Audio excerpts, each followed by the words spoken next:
Bismillahirrahmanirrahim.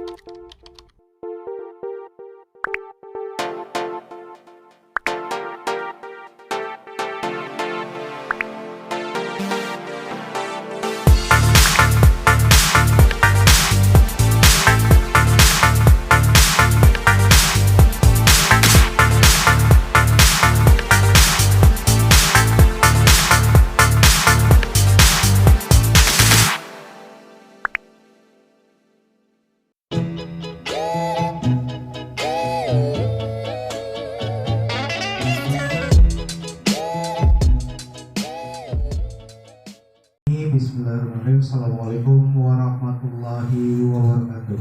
Waalaikumsalam warahmatullahi wabarakatuh. Ya, selamat siang teman-teman semuanya. Terima kasih atas kehadirannya.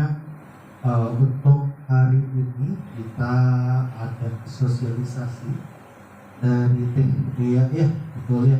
Nanti akan menyampaikan materi mengenai kenakalan remaja. Nanti juga akan dijelaskan penjelasan yang nanti akan disampaikan oleh Dea. Jadi teman-teman disimak dengan baik materinya, karena ini juga bakal buat teman-teman untuk nanti meneruskan atau melanjutkan program di sekolah. Nah kebetulan Dea yang hadir hari ini itu yang memang kemarin kita sudah melaksanakan pemilihan duta genre. Duta genre kemarin sudah terpilih, dan ini finalis atau anggota Big R di SMA 1 Cikampek. Kemudian Teh Tiara di sini perwakilan dari kemarin finalis yang masuk 6 besar yang kita kirim ke kabupaten gitu. Jadi di Cikampek ini juga kita ada 2 Big R. 2 Big R itu ada yang Big R jalur pendidikan, kemudian ada yang jalur masyarakat. Kalau pendidikan adanya di SMA 1 Cikampek, kalau yang masyarakat ada di Desa Mulya Sejati. Gitu. Jadi kalau yang jalur masyarakat itu perkumpulan remaja dari beberapa aspek, kayak misalkan Karang Taruna. Gitu. Kalau pendidikan khusus siswa yang di sekolah tersebut, seperti itu. Jadi tanpa menunggu waktu lama, kita persilakan untuk Dea untuk menyampaikan materi yang akan disampaikan pada siang hari ini. Waktu dan tempat dipersilakan. Oh, senyamannya aja.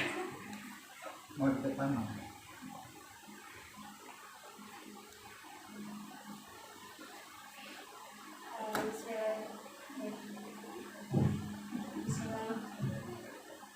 Bismillahirrahmanirrahim. Assalamualaikum warahmatullahi wabarakatuh. Waalaikumsalam warahmatullahi wabarakatuh. Kenalan lagi nggak? Ya. Saya? Hah? Nama saya Lia Setiana. Saya dari Universitas Islam Negeri Sunan Gunung Jati Bandung dan dari jurusan Bimbingan Konseling Islam. Langsung aja ya ke materinya. Jadi materi pertama itu kan materinya itu ada kenakalan remaja. Ada yang tahu nggak sih kenakalan remaja itu apa?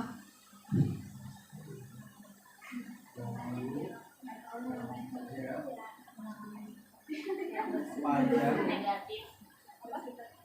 Apa? Negatif apa? Negatif. Hal-hal negatif.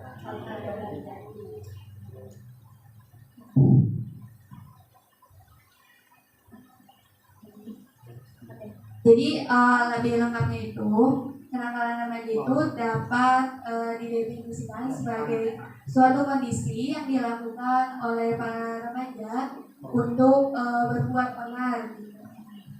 Selanjutnya ada faktor penyebab terjadinya kenakalan remaja. Nah, yang pertama itu ada masa pubertas. Nah, di sini kan pasti kalian juga gitu pernah mengalami masa pubertas ini kan. Nah, apa sih ciri-ciri dari masa pubertas ini? Nah, untuk yang perempuan ya, yang diawali masa pubertas itu untuk perempuan yang pertama itu tumbuhnya payudara, terus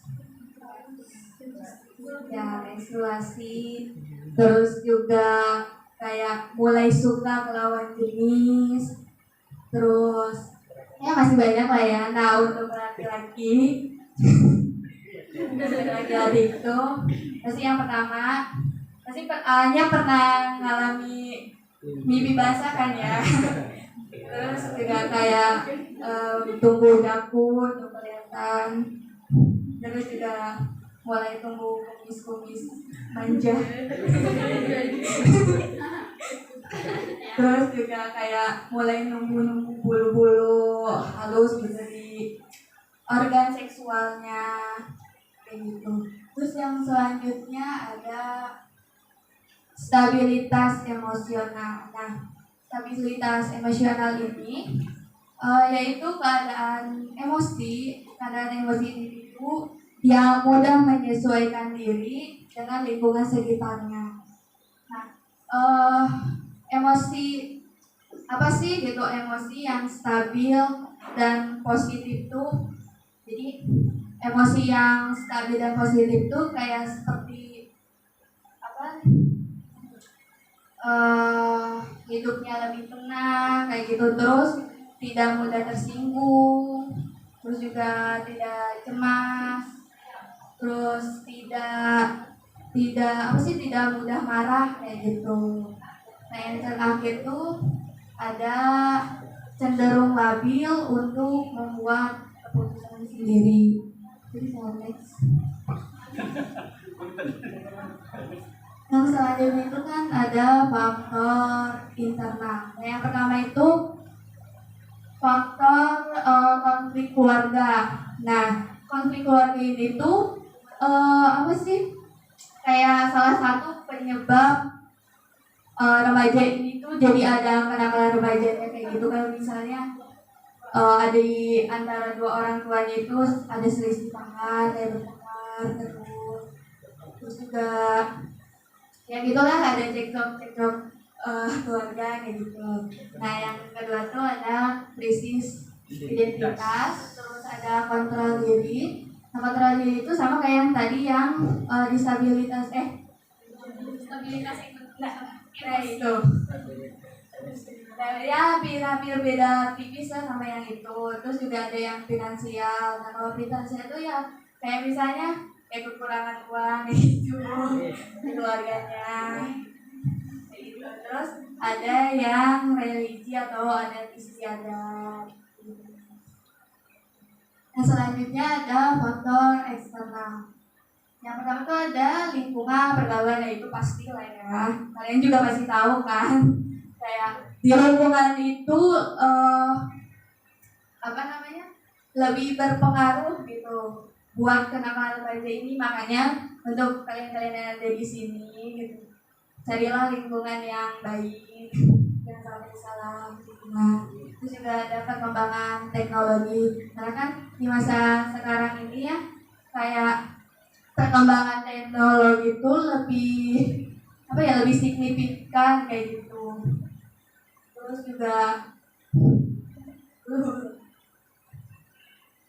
juga kan kayak sekarang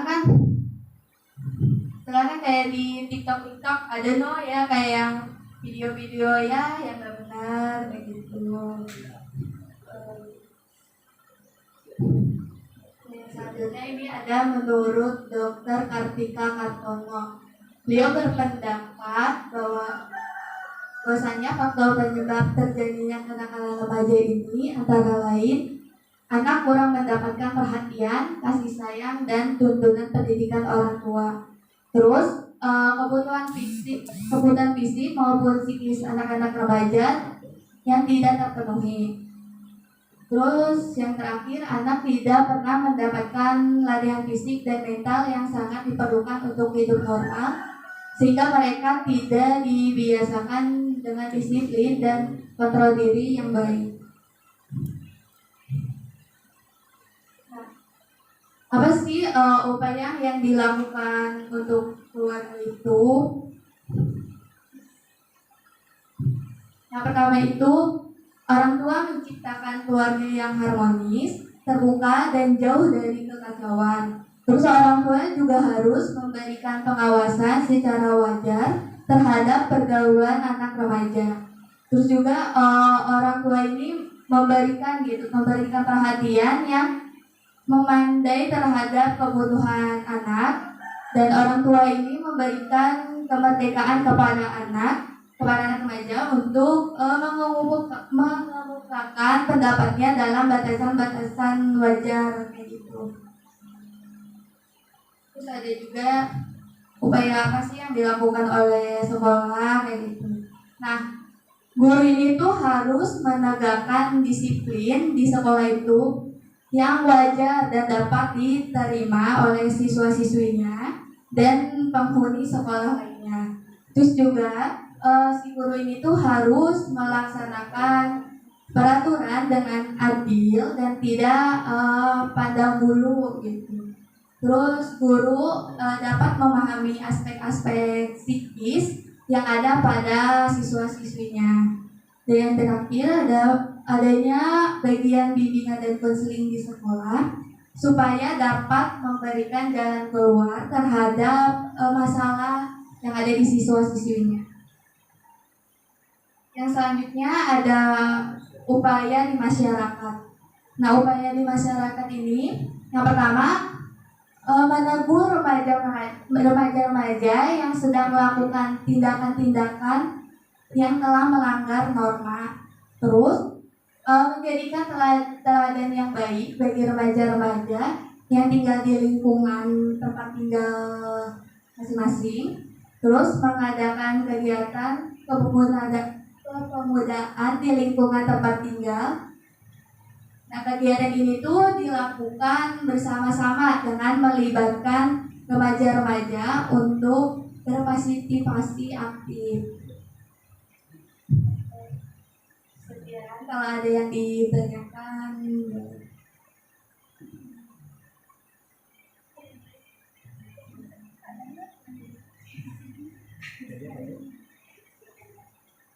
Kalau ada pertanyaan,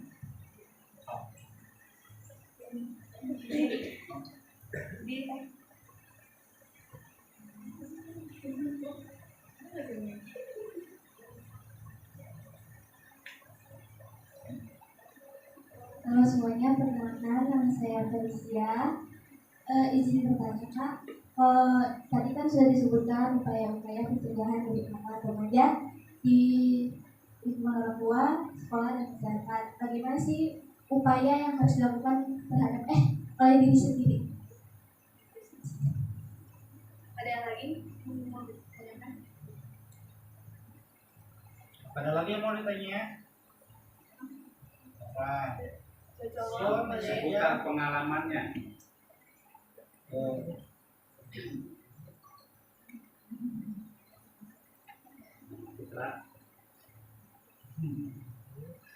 Tapi jawab dulu aja. Kali temennya bisa menjawab. Kita bisa diulang nggak pertanyaannya? Ini Kak, upaya yang harus dilakukan oleh diri sendiri Upaya diri sendiri ya. Menurut kan tadi pertanyaannya upaya untuk diri sendiri kan biar nggak terjerumus ke hal negatif. Kalau dari saya pribadi, apa sih kayak kita tuh kayak menjauhi hal-hal yang kayak gitu, jangan sampai terjerumus. Terus juga kayak bergaulnya itu lebih ke orang-orang yang positif, kayak teman-temannya yang positif juga, jangan sampai terjerumus kayak gitu sih. Kalau sepengalaman saya. Mungkin. Atau dari tendanya ada yang mau tambahkan? Biar lebih jelas. Tadi kan upaya bagi diri sendiri yang untuk mencegah kenakalan remaja. Tadi disampaikan di slide-slide sebelumnya bahwa ada kontrol diri, dan kontrol diri itu adalah diri sendiri.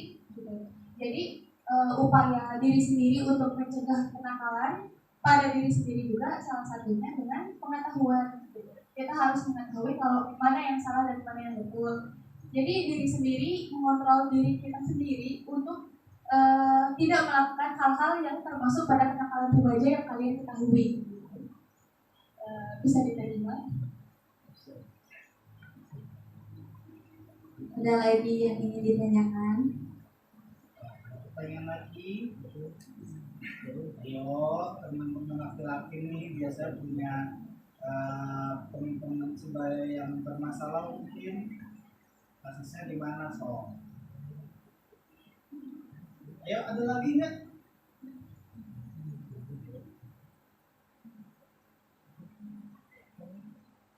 Ayo, tanya. Menanya apa? Ini bingung atau udah jelas? Iya, udah jelas belum? Ayo, menanya. Gak apa-apa, jangan malu. Masa kan malu itu? Kurang jelas karena pembawa materinya mungkin masih belum pengalaman. Ya. Terus boleh Anda ungkapkan.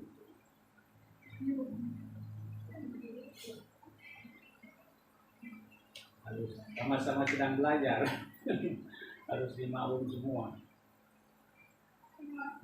Perkenalkan, nama saya Yelena Talia, izin menjawab seputar kenakalan diri.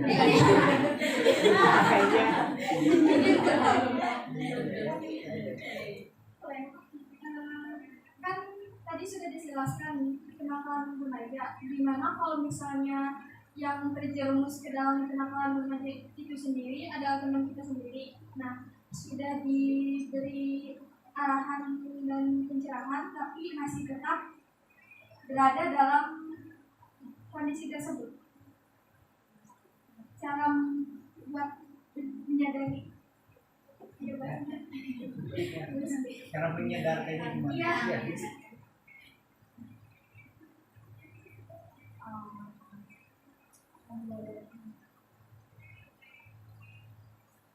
Untuk cara menyadarkan itu mungkin lebih ke teman-temannya ini lebih itu sih kayak ngebawa si orang ini tuh ke hal yang lebih positif lagi gitu mungkin, atau ada tambahan dari yang lain.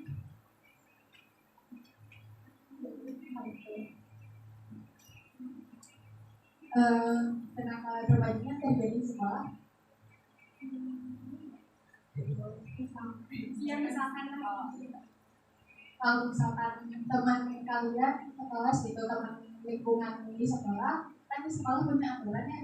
Kalau misalkan teman kalian itu nakal, sekolah punya aturan untuk mendisiplinkan siswa-siswinya. Jadi kalian hanya bertugas untuk mengingatkan saja. Kalau misalkan untuk merubah anak tersebut hanya bisa dirubah oleh dirinya sendiri gitu. Sekolah juga hanya berupaya untuk mendisiplinkan siswa tersebut agar dia tidak mengulangi kenakalan yang sama. Seperti itu ada. Jadi jelas. Jelas tapi belum puas ya. Ini harus puas. Ada lagi yang ditanyakan? Dari Bapak pembawa acara, Siap. pada puas, patarosan pada puas di kurang kali. Oh, oke.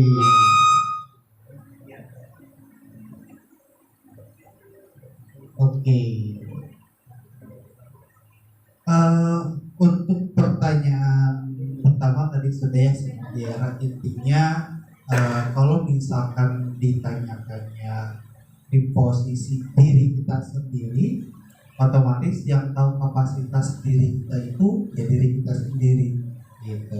Jadi yang paling pertama yaitu harus bisa mengontrol diri, kemudian harus bisa memilih teman yang baik dan yang kurang baik ya. Kemudian yang kedua, pertanyaan yang kedua, saya tanyakan lagi, kenakalan remaja yang seperti apa? Karena banyak ya, kenakalan remaja banyak. Yang saya tanyakan kenakalan remaja yang seperti apa? ada yang bebas kayak Apa? Karena kalau bertanya contohnya juga harus jelas ya. Maksudnya apa yang ditanyakan harus jelas, karena kalau pembahasannya kenakalan remaja itu berbeda-beda setiap treatmentnya.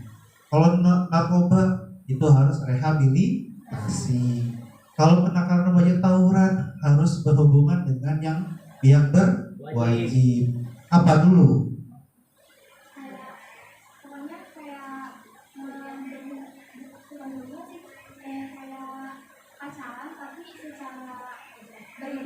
Oke, pacaran secara berlebihan. Kemudian itu teman. Kemudian dia pacarannya secara terbuka atau bagaimana?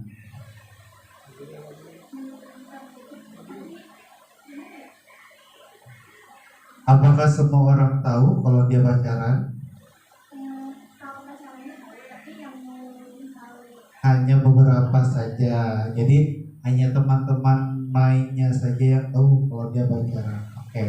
Kalau misalkan kenakalan remajanya salah satunya pacaran. Kalau pacaran yang berlebihan itu kan berarti kita sebagai teman hanya sekedar mengingatkan, tidak bisa melarang, karena setiap manusia punya haknya sendiri. Kalau dia mau pacaran silahkan, tapi kita sebagai teman atau teman sebaya, kita hanya berhak untuk mengingatkan.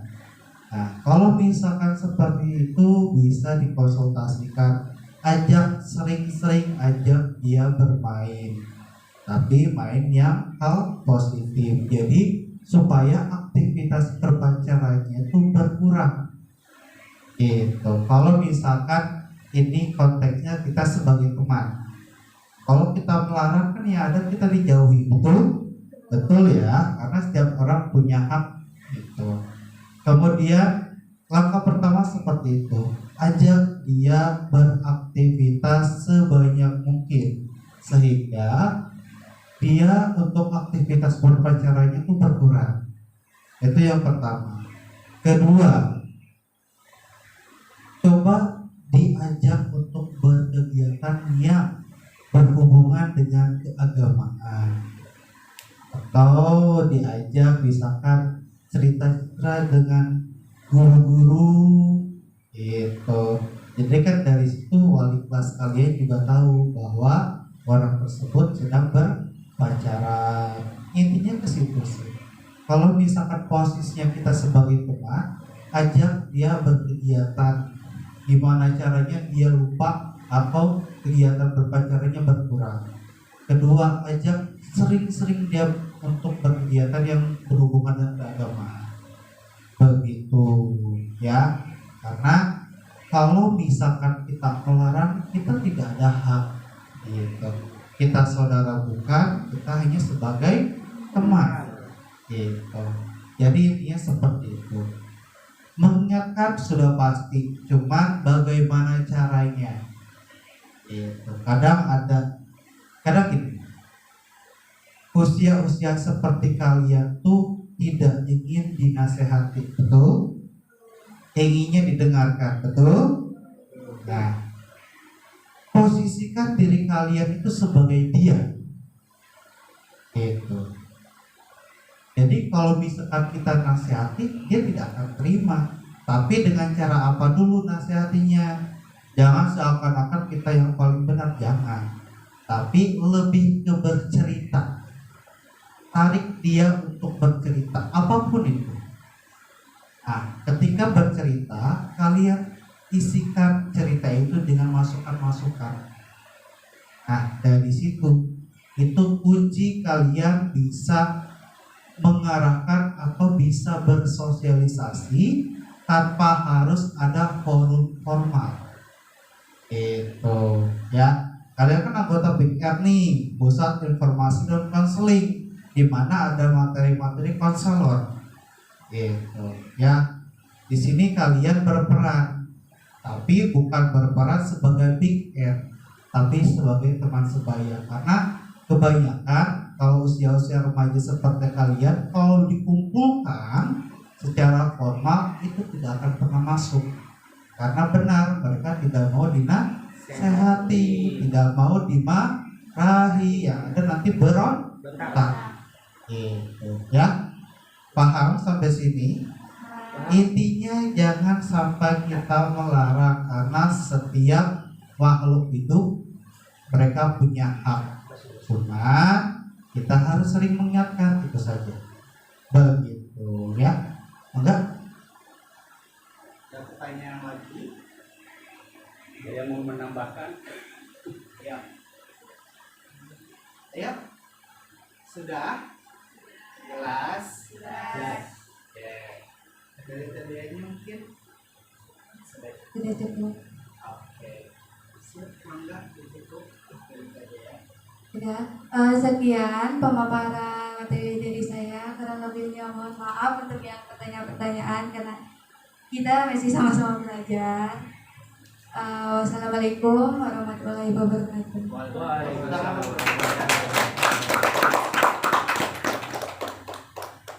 Ya, terima kasih Tedea yang sudah menyampaikan materi tentang kenakalan remaja. Mudah-mudahan banyak hal ya yang bisa teman-teman dapatkan, bisa teman-teman terapkan juga nanti di sekolah atau di lingkungan rumahnya. Ketika ada teman yang bermasalah, mungkin bisa untuk disebarluaskan materi-materi yang teman-teman dapatkan hari ini.